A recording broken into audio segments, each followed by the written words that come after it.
بسم اللہ الرحمن الرحیم۔ محترم ناظرین، السلام علیکم۔ جادوگروں کے مقابلے میں حضرت موسیٰ علیہ السلام کی کامیابی کے بعد بنی اسرائیل کے بہت سے گروہ ان پر ایمان لے آئے۔ کافی سارے لوگ حضرت موسیٰ علیہ السلام کے حامی و طرفدار بن گئے۔ اس کے بعد بنی اسرائیل اور فرعونیوں کے درمیان آپس میں کشمکش رہتی تھی۔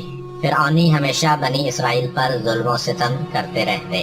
حضرت موسیٰ علیہ السلام اپنے پیروں کو ہمیشہ صبر و ہمت کی طرف دعوت دیتے اور انہیں ہمیشہ غیب سے امداد الہی کی یاد دلاتے رہتے اور انہیں خوشخبری سناتے کہ وہ لوگ بہت جلد زمین کے وارث بن جائیں گے۔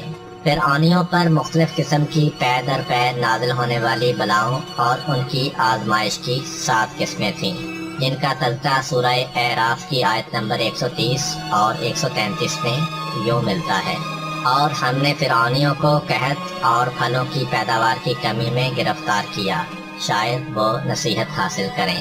پھر ہم نے بطور کھلی نشانیوں کے ان پر طوفان، ٹڈی دل، جوؤں، مینڈکوں اور خون کا عذاب نازل کیا، مگر وہ تکبر کرتے رہے اور وہ جرائم پیشہ لوگ تھے۔ لیکن فرعون اور اس کے مغرور حواریوں نے قدرتی آفات سے اتنے زیادہ نقصانات کے باوجود بھی درس عبرت حاصل نہ کیا اور اپنی ہٹ درمی اور حماقت پر سختی سے ڈٹے رہے، اور ان نشانیوں کو جادو کا نام دے کر کھلے الفاظ میں جناب موسیٰ علیہ السلام سے کہا: موسیٰ، تم کتنی ہی نشانیاں جادو کرنے کے لیے لاؤ، ہم تم پر ایمان لانے والے نہیں ہیں۔ ان 7 آفات میں سے ایک آفت کا ہم یہاں پہ تفصیلی تذکرہ کرتے ہیں۔ فرعونیوں نے جب دیکھا کہ دریائے نیل کا پانی خون میں تبدیل ہو چکا ہے، لہذا نہ تو وہ پینے کے قابل ہے اور نہ ہی فصلوں کو سیراب کرنے کے قابل ہے۔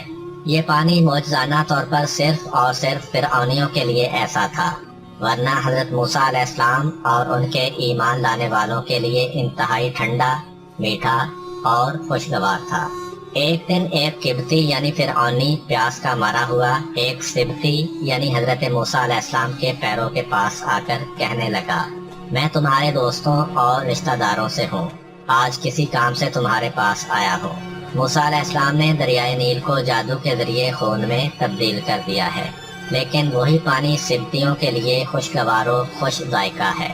میں تمہارا پرانا دوست ہوں، یہ پیالہ پکڑو اور اسے پانی سے بھر کر مجھے دے دو، یعنی تمہارے طفیل میں بھی پانی پی سکوں گا اور اپنی پیاس بجھا لوں گا۔